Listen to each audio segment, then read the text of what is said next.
reviled and feared Junkers Ju-87 emerged as one of the foremost symbols of the Second World War. Better known as the Stuka, this aircraft was the only Luftwaffe type shown on the first film shot following the German invasion of Poland, and on the last footage ever shot operating on the River Oder in March 1945.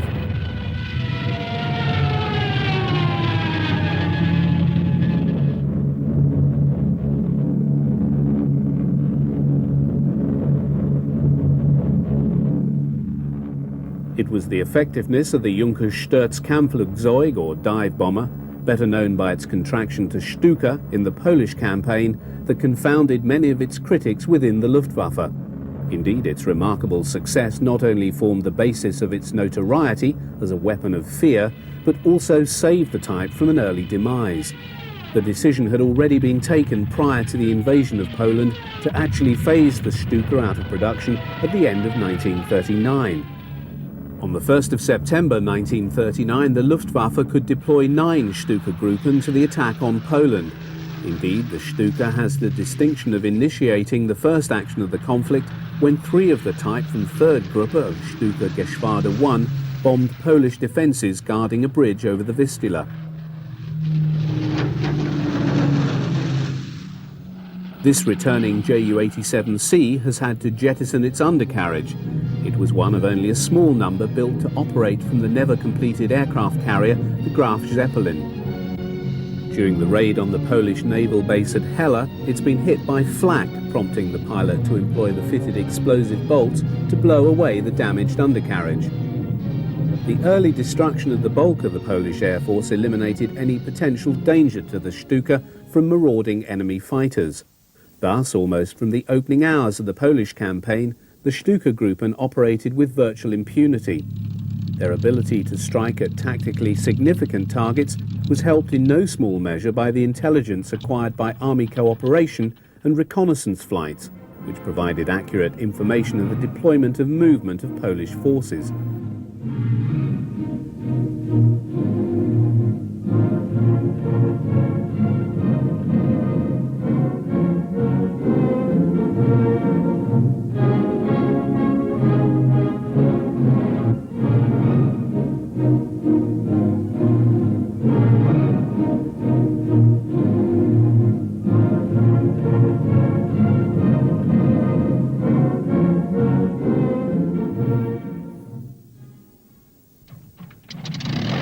Above all, the effectiveness of the Stuka came with the marriage of its ability to place a bomb quite accurately on target and the psychological effect generated by the noise it created when in a dive. In appearance, it looked like a bird of prey, but the addition of wind-driven sirens to enhance the noise generated by its diving on a target proved a revelation to the Germans as much as it did to the Poles. They were to be the first hapless victims of what has since become seen as the Stuka's principal attribute, its ability to scare the wits out of its enemy. Known to its crews as the trombones of Jericho, the sirens attached to the upper section of the undercarriage spats generated a fearsome howl, and it was knowledge of their effect gained in the Polish campaign that was applied in France and Russia, and came to be seen as an integral element of the type. Few weapons ever invented have come to be seen as a scourge, but for many in Europe, whether soldier or civilian, this term was the only one sufficiently appropriate to describe its appalling impact on morale in the opening years of the war. Whilst the best known of all dive bombers, the genesis of the Stuka can be traced back to experiments with such aircraft carried out in secret by the Germans before 1939 and in direct contravention of the Versailles Treaty. However, the notion of the dive bomber was never accepted, and the period leading up to the war would continue to see fierce arguments between those for and those against inclusion of the type in the new Luftwaffe.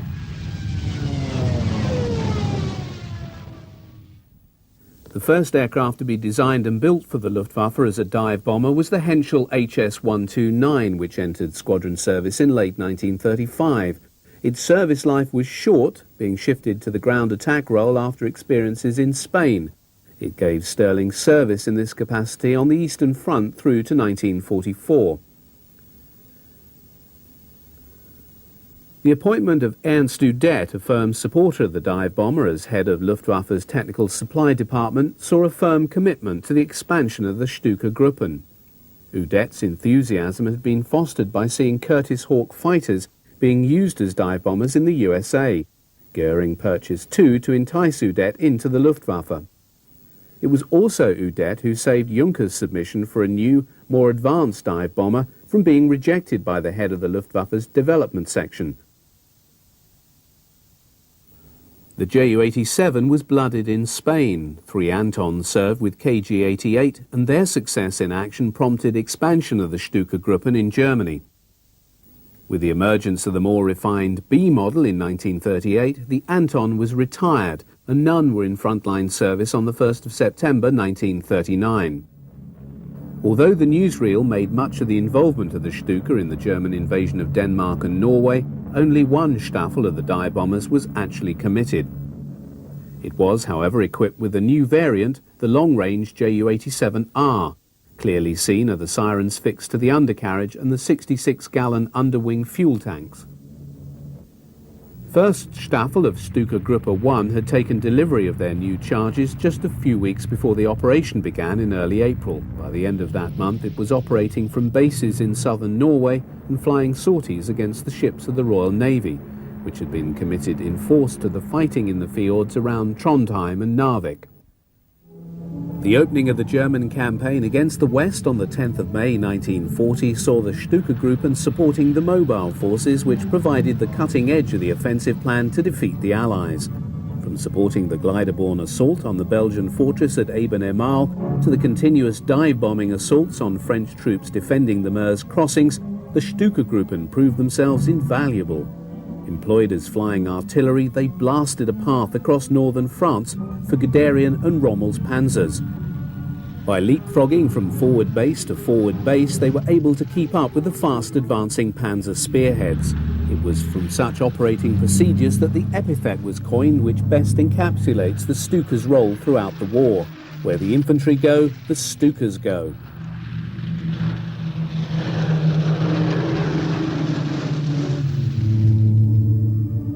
The pilot of the Stuka, the diving procedure was quite specific. Once over the target, he would set his flaps to the cruise position.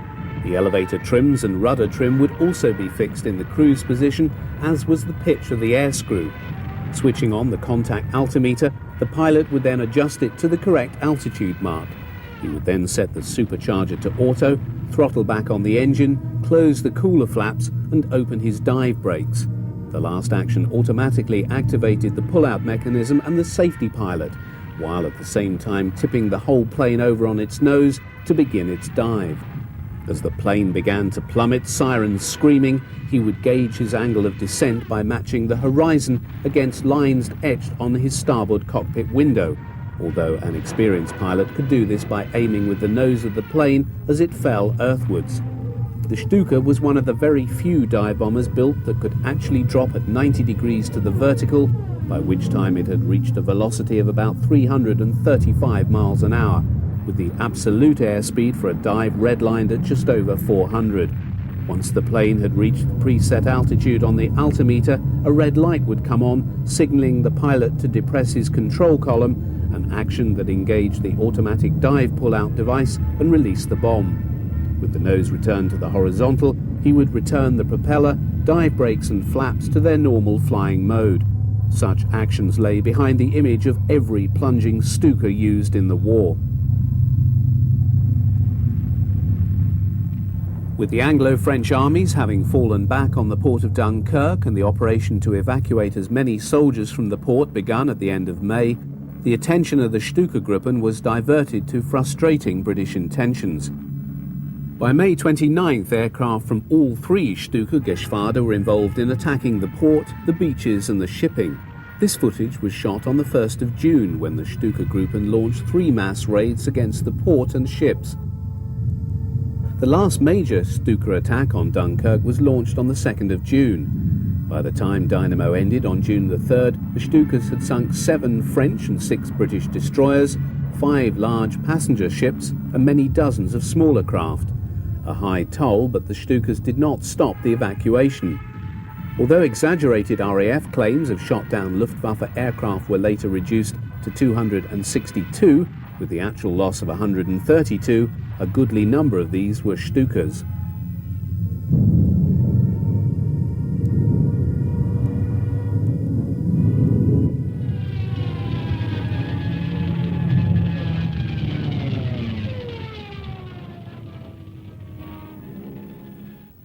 Although there had been occasions when the Stuka had shown itself vulnerable in the French campaign, particularly when operating in the absence of protective fighter cover, the impact of the aircraft was such that it had been seized upon by the propaganda ministry and projected to the German public as an invincible war-winning weapon. So when the Luftwaffe launched its aerial campaign against Britain, the Stuka-Gruppen were as firm in their conviction as the rest of the Luftwaffe that victory over the RAF was a foregone conclusion. Victims of their own delusions, the Luftwaffe and propaganda ministry were thus at a loss to know how to disguise the terrible drubbing the vaunted dive bomber now received at the hands of the RAF.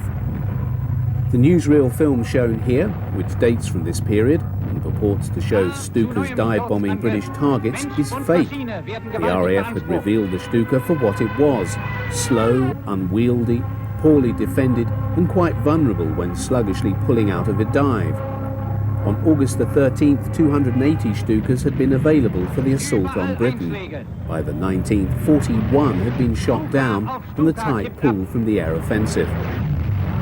The poor showing once again revived the argument between the pro- and anti-Stuka lobbies in the Luftwaffe.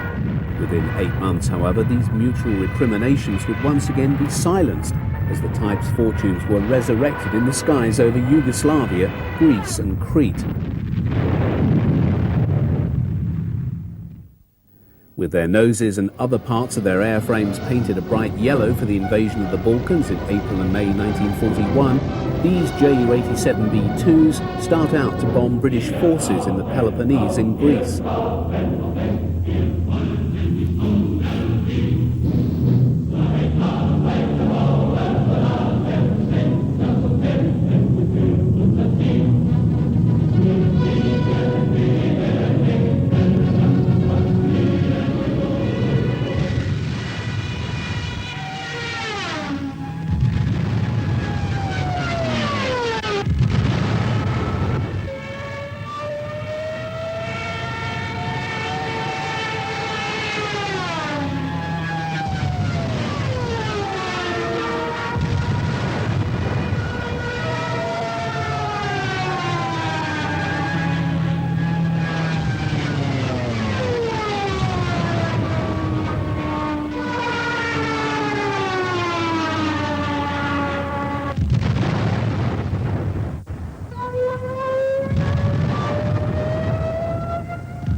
Operation Marita, the German invasion of the island of Crete by paratroop and glider assault, which began on May the 20th, 1941, was extensively supported by the Stuka-Gruppen.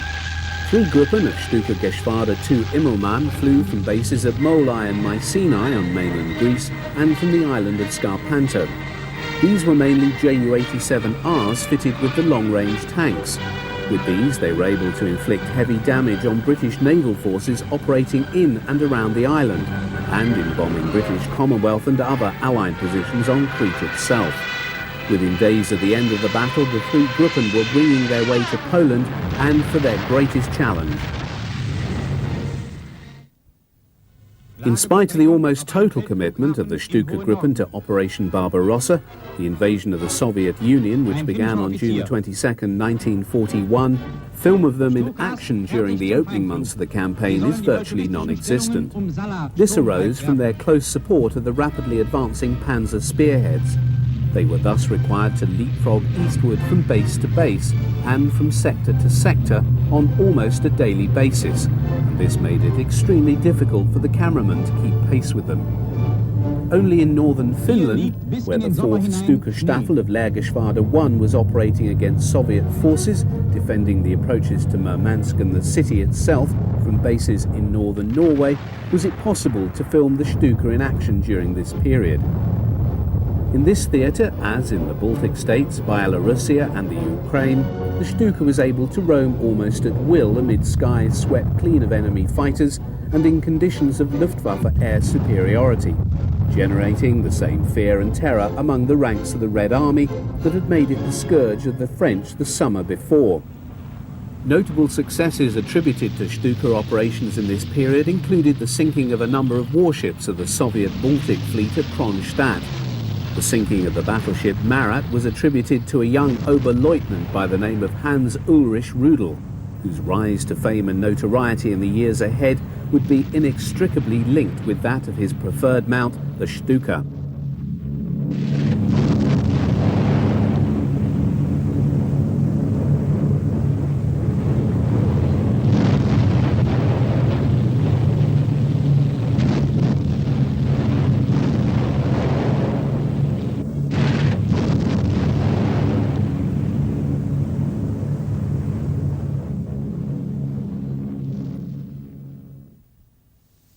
With the failure of Operation Typhoon, the German attack designed to capture Moscow, and the beginning of the Soviet counter-offensive on December the 5th, the Wehrmacht in the east also found itself facing an even more implacable foe, the Russian winter. Reckoned to be the worst to hit the country for 50 years, the Stuka-Gruppen found themselves having to maintain their machines and fly them into combat from open fields when the temperature might fall as low as minus 50 degrees below zero. Engines had to be run several times a night by ground crew to prevent them freezing up. Far from the weather providing them with a respite, the Stuka-Gruppen now found the demand for their services actually increase. While the deep snow made movement for mobile forces difficult, the heavy undercarriage and rugged nature of Juncker's beast enabled it to cope with the conditions fairly well. In consequence, the Stuka-Gruppen found themselves employed as fire brigades shifted from one sector to another to contend with Soviet attacks, their pinpoint accuracy as flying artillery being used to the utmost.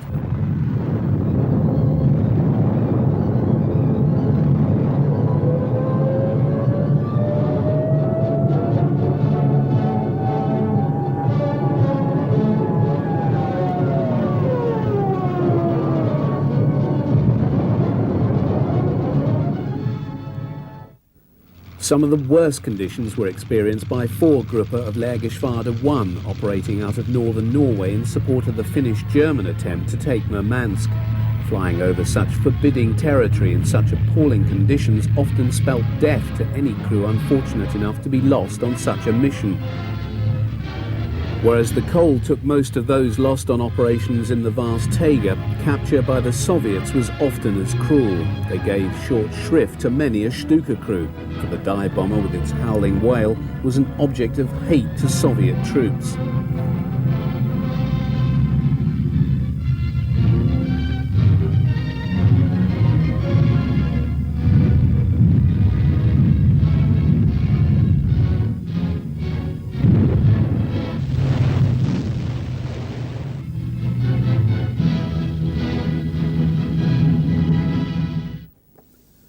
In the absence of any replacement, Junkers had embarked on an improvement program for the Stuka. The Bertha was replaced by the new Dora. It was given a more streamlined nose, a more powerful engine, a new cockpit canopy, heavier defensive armament and armour protection. The new variant went into service in January 1942 with Stuka-Geschwader 2 in Russia.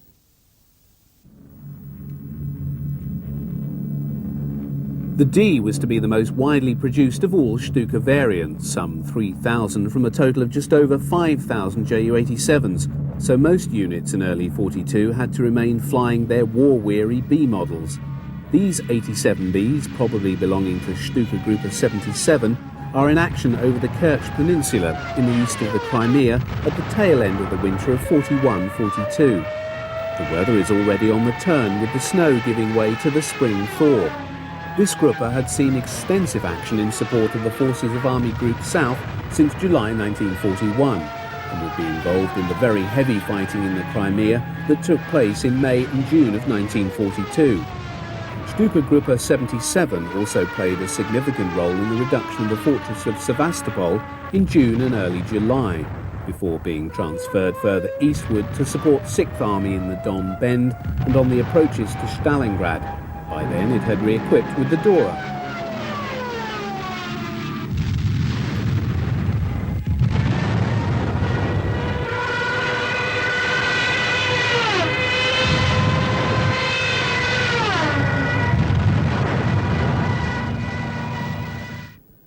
As the fourth grouper of Lehrgeschwader 1 was easy to film, it emerged as one of the most publicised Stuka units of the first 2 years of the Russian campaign.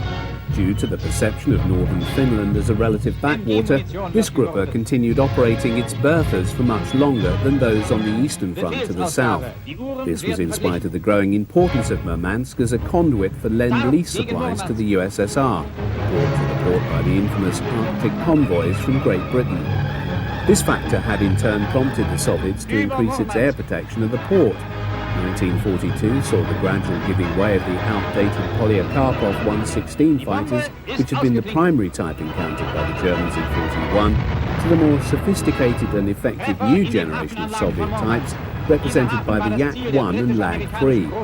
Thus, 1942 saw the Stukas being given fighter escort, and on this particular sortie, and this is seen elsewhere on the film covering the type, Messerschmitt Bf-110s were employed.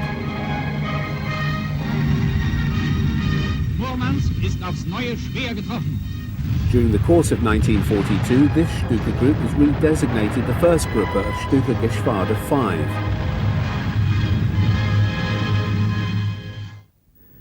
The return of the dry weather had prompted both Germans and Soviets to entertain new offensive designs for the war in Russia. Although no longer strong enough to attack all along the length of the Eastern Front, Hitler was firmly of the opinion that the war in this theatre could be brought to an end in 1942 by the capture of the city of Stalingrad and the occupation of the oil fields of the Caucasus. To that end, ground and air forces were prepared for a summer offensive under the code name of Case Blue. However, on this occasion, the Red Army, on Stalin's insistence, jumped first, launching their own offensive to recapture the city of Kharkov in the Ukraine in mid-May. Rolling with the Soviet drive, the subsequent German counter-offensive was heavily supported by the Stukas of the 4th Flieger Corps, which were involved in the reduction of Soviet forces within the pockets in which they had been encircled by the German panzers and mobile troops.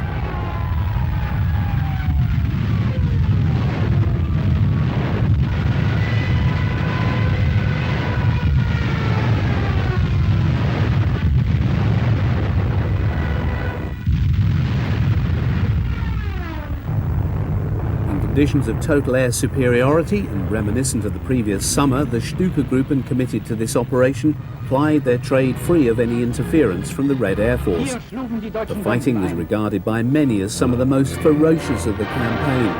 By the time most of the Soviet forces had surrendered, no fewer than 409,000 had been taken prisoner. The performance of the Stukas was clearly as effective as ever.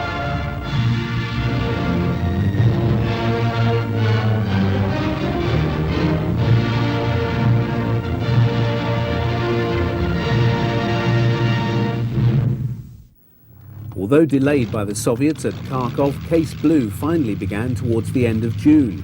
Film taken of Stuka units employed in the offensive show a growing number of the new Doras operating alongside the older berthas. Seen here on a number of Doras is the removal of the wheel spats to leave the undercarriage leg uncovered. This was often done when conditions were wet, as the black earth of the Ukraine became saturated. As airstrips in the east were in the main literally just fields, the aircraft quickly cut them up when it was wet, and even a short shower was enough to turn the soil into cloying mud. This frequently clogged up the wheels in their spats, and many crews of the D preferred to leave them off.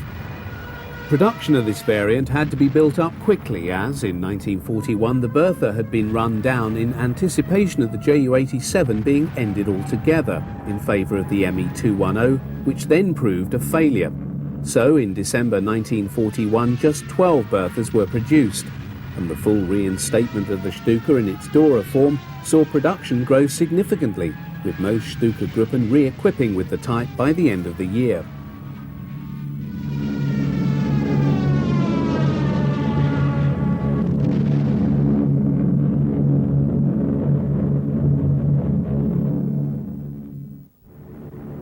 This is one of the very few occasions that one of the small number of Henschel HS-123s was seen in action on the Eastern Front.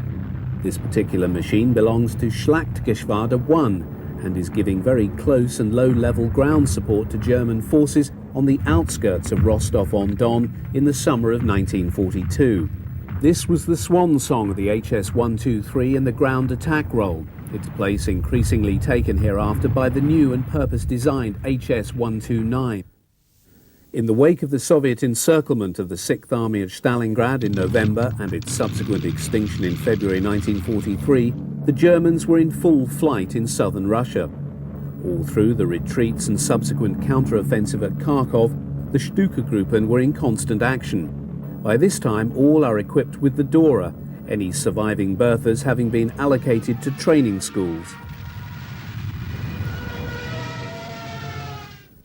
With the commitment of German forces to North Africa in early 1941, 2 Stuka-Gruppen were allocated to the Luftwaffe forces supporting the Afrika Corps under Erwin Rommel.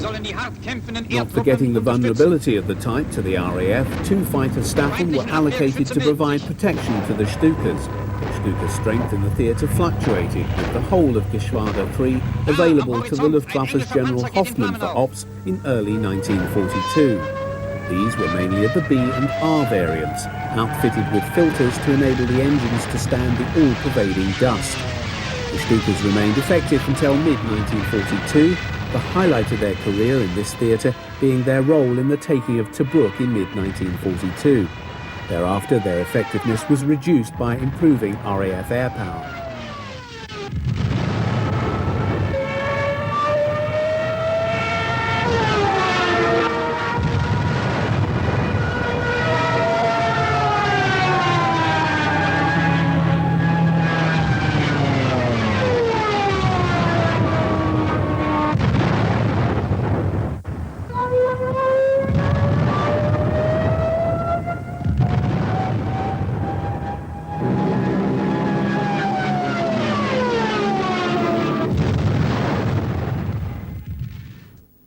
While already in action on the Eastern Front, the purpose-built ground attack Henschel 129 first went into service with the 4th Staffel of Schlachtgeschwader 2 in North Africa during the German retreat from El Alamein.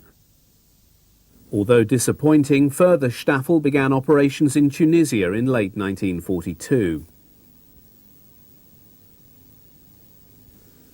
In this very rare footage, HS-129s are caught by Allied cameramen engaged in ground attack in Tunisia. Most prominent are the trails of smoke left in their wake from the firing of their onboard machine guns and 20mm cannons as they speed towards their target. A downing of a 129 is caught in slow motion. Although rapidly committed to supporting the Axis bridgehead in Tunisia, the Stuka was shown to be decidedly dated in the West, with units being decimated by Allied fighters, with the few survivors being rapidly pulled back to Italy.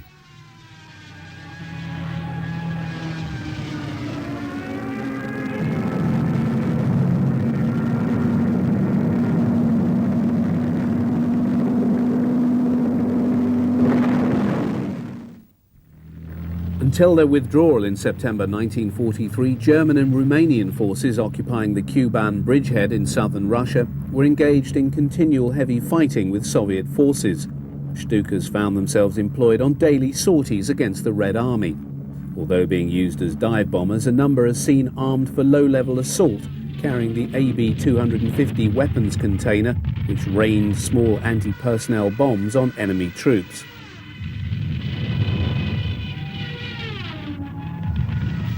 This rare colour footage, also taken over the Kuban, allows us our first glimpse of the D5 variant, recognisable by its extended tapering wings and the long barrels of the 20mm cannons protruding from either wing leading edge. Entering production in early 1943, this was the last variant of the type to be produced as a dive bomber. The termination of dive bombing by the Luftwaffe in October 43 saw the D5 employed thereafter in the ground assault role.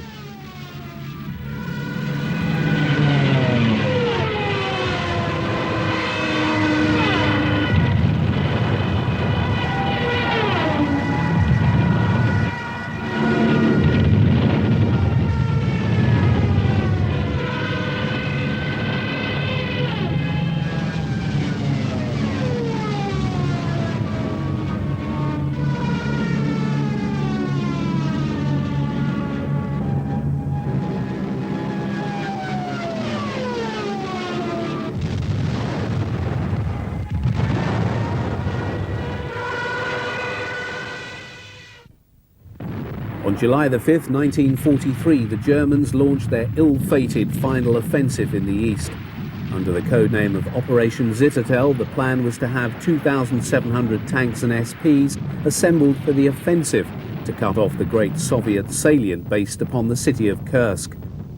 Their intention was to destroy the assembled Red Army forces therein and draw the teeth of Soviet offensive power on the Eastern Front for the rest of the summer.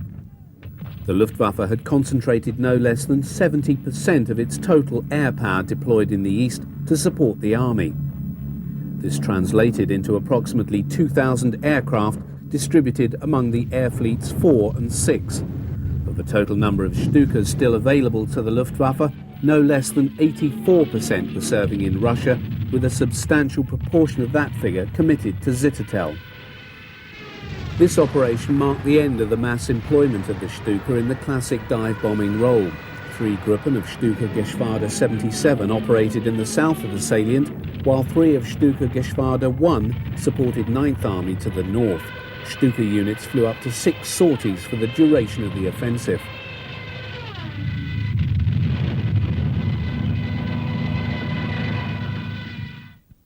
Hauptmann Hans Ulrich Rudel, who was to emerge as Germany's highest decorated combatant by war's end, led his Staffel on the opening day of Zittertel, flying a twin cannon-armed Ju-87G. This variant of the Stuka had been deployed as one of a number of Luftwaffe types considered for the role of flying anti-tank guns to help the army break the flood of Soviet armour in the east. Ordered into production in early 1943 and based upon a modified D airframe, the redesignated G carried 2 adapted 37mm Flak 18 cannons in pods mounted under wing. Although the Ju-87G also carried HE rounds, it was the high-density Wolfram cord ammunition that was used when the type was employed in the anti-tank role. Rudel's reputation as a solo panzer knacker flying the 87G began on the 5th of July when he destroyed 12 Soviet T-34s. This Soviet tank was vulnerable when attacked from the rear, where its armour was thinner and could be penetrated by the 37mm cannon. 4 Staffel of HS-129s operating as a flying anti-tank force under Hauptmann Bruno Meyer played a formidable role during Zittertel. In addition to its standard armament of 2 20mm cannon and 2 heavy machine guns, the most significant addition to the 129 units employed at Kursk was a 30mm Mark 101 high-velocity cannon mounted under the fuselage in a streamlined gondola. This weapon was employed against Soviet tanks in the same fashion as the 37mm cannon on the Ju-87G. The effectiveness of the cannon-armed 129s was proven when, on the 8th of July, a brigade of Soviet tanks attacked the flank of the SS Panzer Corps. Meyer's 129 swept down on the enemy T-34s and opened fire from a distance of 550 yards, whilst Focke-Wulf 190 ground attack aircraft assailed the supporting Soviet infantry, dropping high fragmentation bombs. Just an hour after the battle began, 50 Soviet tanks littered the battlefield, all destroyed from the air.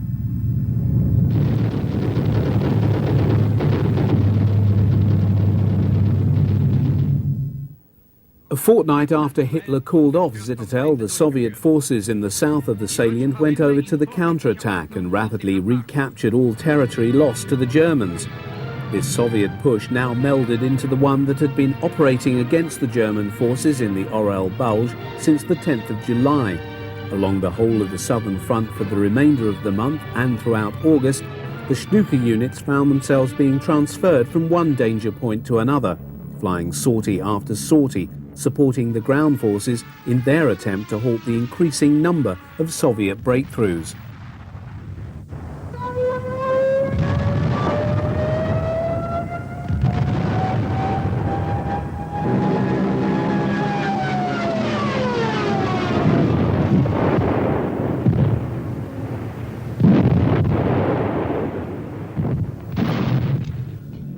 Stuka Group 77 found itself regularly moved with an intensity of sorties that ran from 4 through to 6 on a daily basis all during this period. Throughout the Gruppe, the personal sortie tallies of aircrew rose steeply. In September, Werner Peipel recorded his 800th. Just 8 months before, he'd been decorated with the Knight's Cross for having reached the grand total of 480, while many others recorded having flown 400, 500 and 600 sorties. Nor was the task of flying the Ju-87 in combat becoming any easier. Although the Red Air Force was less effective than the Allied air forces in the West, 1943 had seen a marked improvement in the quality of both pilots and planes. At a time when fighter units were being pulled back to Germany to defend the Reich, the increasingly vulnerable Stuka was having to fly in an increasingly hostile sky, often devoid of the vital fighter escorts it needed in order to survive. In addition, the Red Army was increasing by a substantial degree the protection it gave its ground forces by the addition of many more anti-aircraft guns. These moved with the advancing spearheads. With the tendency of Soviet infantry to shoot at German aircraft with every caliber of weapon to hand, the lot of Stuka crews was made exceedingly dangerous. Noch einmal setzen die Maschinen zum Angriff an!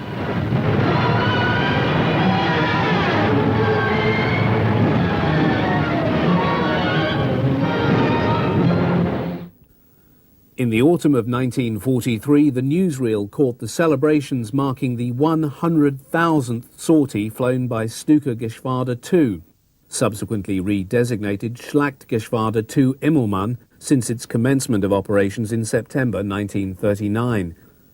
Present at the formal presentation was Hauptmann Rudel, wearing his Knight's Cross with oak leaves. Presentations of Knight's Crosses to other aircrew were also made. The very high number of sorties gives some indication of the pace of operations experienced by German aircrew. The wreckage of smashed Soviet armour seen here during the very fierce fighting that took place at Krivoy Rog and the Dnieper Bend late in 1943 is testimony to the Stuka's low-level assault role. This became its primary function after October 1943, when the Luftwaffe abandoned dive bombing and the Stuka-Geschwaden were redesignated Schlachtgruppen.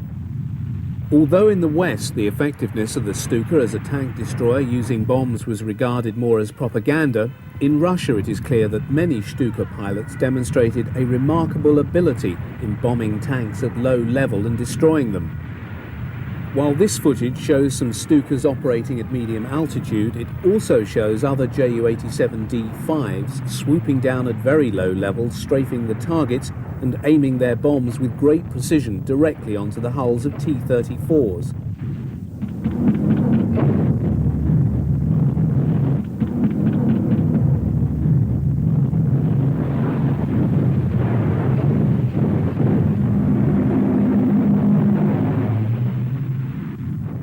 Far more Stukas were lost to Soviet ground fire during the period 1941 to 1945 than were ever lost to enemy fighters, notwithstanding the earlier observations about the improvement in Soviet air power.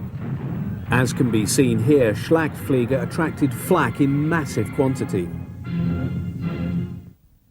In late March 1944, Rudel, now a major and in command of the 3rd Gruppe of Schlachtgeschwader 2, achieved 2 career milestones. Having completed his 1800th sortie, he then notched up the destruction of his 200th Soviet tank while flying his cannon-armed Ju-87G. In recognition of his achievement, Hitler awarded him Germany's then highest wartime decoration of the diamonds to his Knight's Cross. In the following months, he was awarded the Pilot Observer's Badge with diamonds and the Flight Class for Schlachtflieger in gold and platinum. This award was personalised with his sortie number 2000 highlighted in diamonds. Further promotion to Oberstleutnant followed, and on the 1st of October 1944, Rudel was given command of Schlachtgeschwader 2.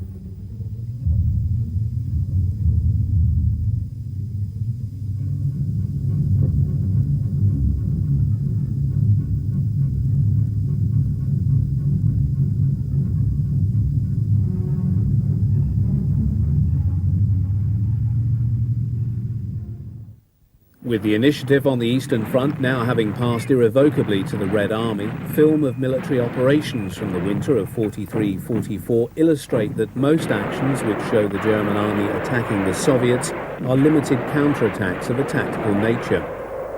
Self-propelled artillery and salvos of rockets from Werfers would precede the advance of panzers, accompanied overhead by Stuka ground support.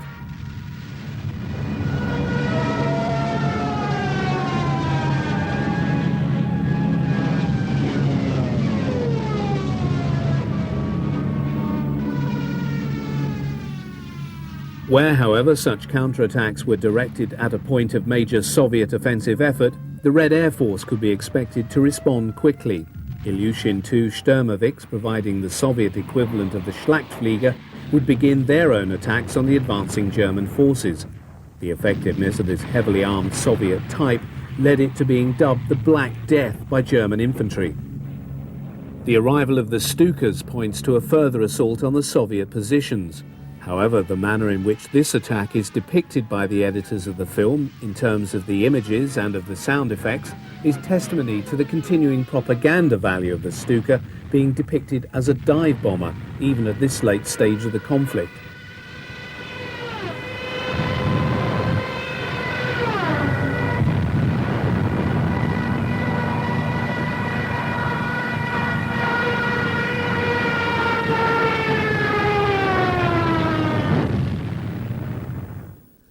The emergence of specialized ground attack variants of the versatile Focke-Wulf 190 fighter had been prompted by the ever-growing demands of the Army for more effective close support and the obvious inadequacy of the aging Stuka to fulfill the task.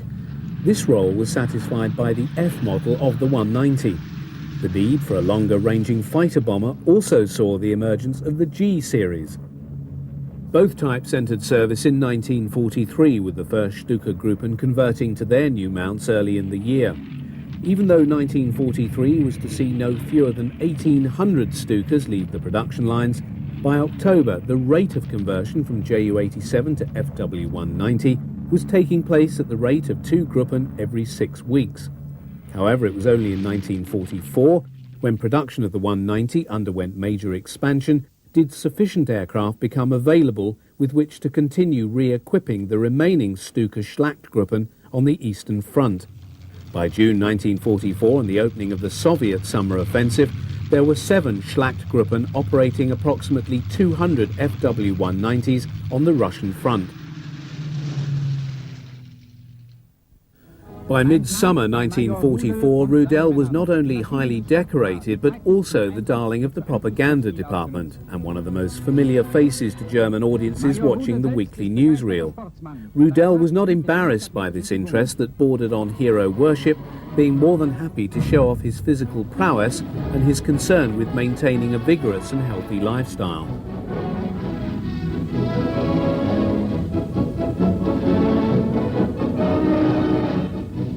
Whilst held in great respect by his fellow flyers, there were, however, more than a few who observed with a wry grin and a wink that Major Rudel neither drinks alcohol nor smokes cigarettes. By the late summer and early autumn of 1944, only Rudel's third group of Schlachtflieger II, along with the specialized anti-tank Staffel, were still operating the Stuka in daylight operations on the Eastern Front. Indeed, all footage of Stukas seen hereafter in this film operating in daylight come only from these formations. In spite of the vulnerability of the Stuka, Rudel continued to express a preference for operating the type, and even though he was checked out on the FW-190, often flew operations in one. There were those who believed, as did Rudel, that the Stuka still had a role to play in daylight operations, and that, under conditions of local air superiority, remained a highly effective precision bombing type.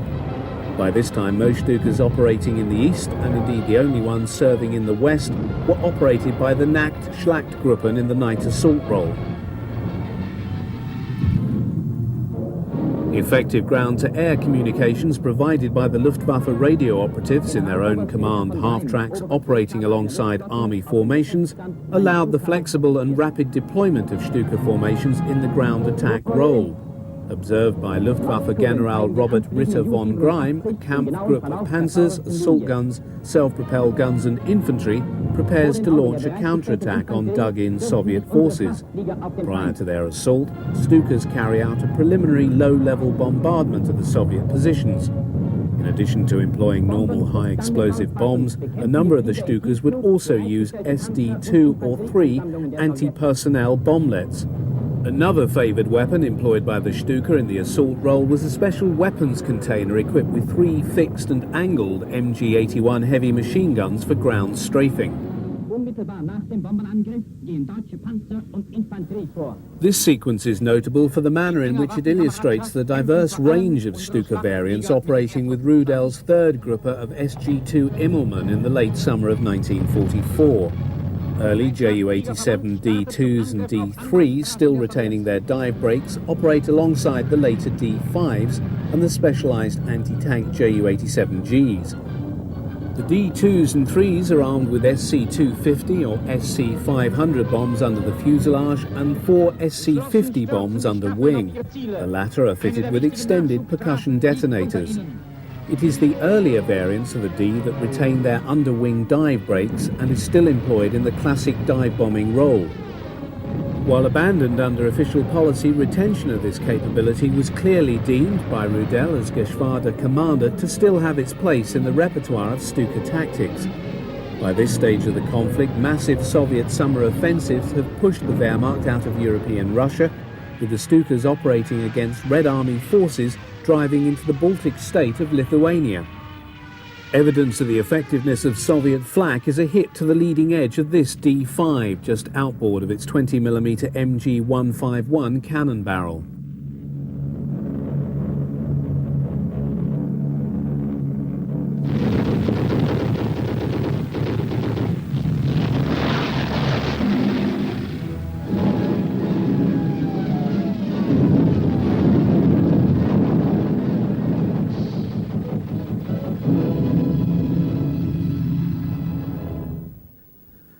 By the time this film was taken of HS-129Bs taking off to attack Soviet forces in September 44, production of the type had already ended. The last 24 of 866 manufactured mounted an adapted 75mm anti-tank gun. While able to kill even the IS-2 heavy tank, this 129 variant proved extremely vulnerable. The loss rate of the Henschel 129 in the specialised anti-tank Schlaggeschwaden began to climb in 1944 by virtue of the improvement in Soviet fighter opposition and ground defences. Although a small target, the low-powered French Gnome-Rhone engines did not endow the Henschel with a sparkling performance, the maximum speed of the B-2 being 253 miles per hour, with the heavily laden 75mm armed B-3 realising just 199 miles an hour at sea level. Pilot losses reached 20% by mid-year, with the type becoming a declining asset in the Luftwaffe inventory in consequence.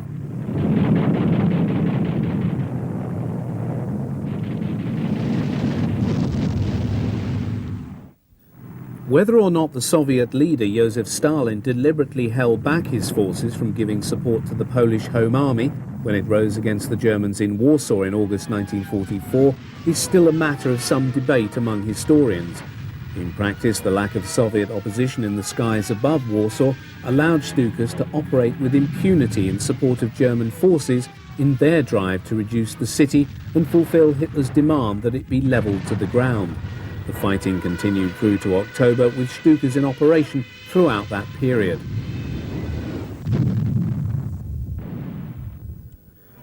Although he had been shot down and wounded in August and November, Rudel insisted in flying ops in his Ju-87G, even though he was not yet fully recovered.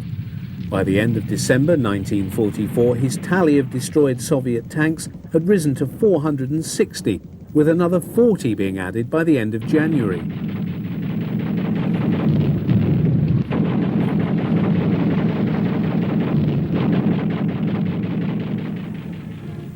In early February, he crash-landed his flak-riddled Stuka and was badly wounded. His right leg was so badly damaged that it was amputated. Herr Oberst, wie war es denn nun? Even though by this time he was Germany's most highly decorated combatant, having become the only recipient of the specially struck golden oak-leaved swords and diamonds, even this injury was not enough to keep him from flying. January and February 1945 saw the launch of massive Soviet offensives that drove the Red Army from the Vistula River across Poland to the banks of the Oder. By this time the Schlachtflieger were on the wane, worn down by excessive losses of pilots and machines. Nevertheless, the limited footage taken of the fighting in this period shows the few surviving Henschel 129s in action along with the tank-busting Ju-87Gs. In spite of the overwhelming Soviet air power, they're still clearly reaping great damage to Soviet armour on the snow-covered fields of Pomerania. Continued film of the operations of this variant of the Stuka is testimony to the very different air war fought in the east as compared to that in the west. Here, the Ju-87 had not been able to show itself in daylight since 1943 for fear of massacre.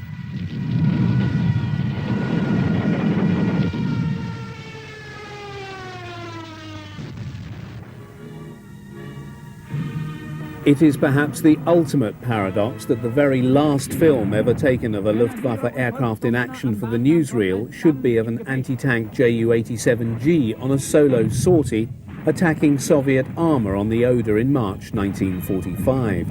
Slow, ponderous, poorly protected, vulnerable, a sitting duck. It is unlikely that the poor Soviet tankers on the receiving end of this Stuka's firing run, and dying so close to final victory, would have gained any consolation from the knowledge that, according to many experts, the plane that killed them was no longer up to the task. Hans Ulrich Rudel and the Junkers Ju-87 Stuka have since become the stuff of legend, for while he emerged as Germany's highest decorated soldier, with a combat record second to none, there is no doubting that the Stuka was and still is regarded as the foremost symbol of Luftwaffe air power during World War II.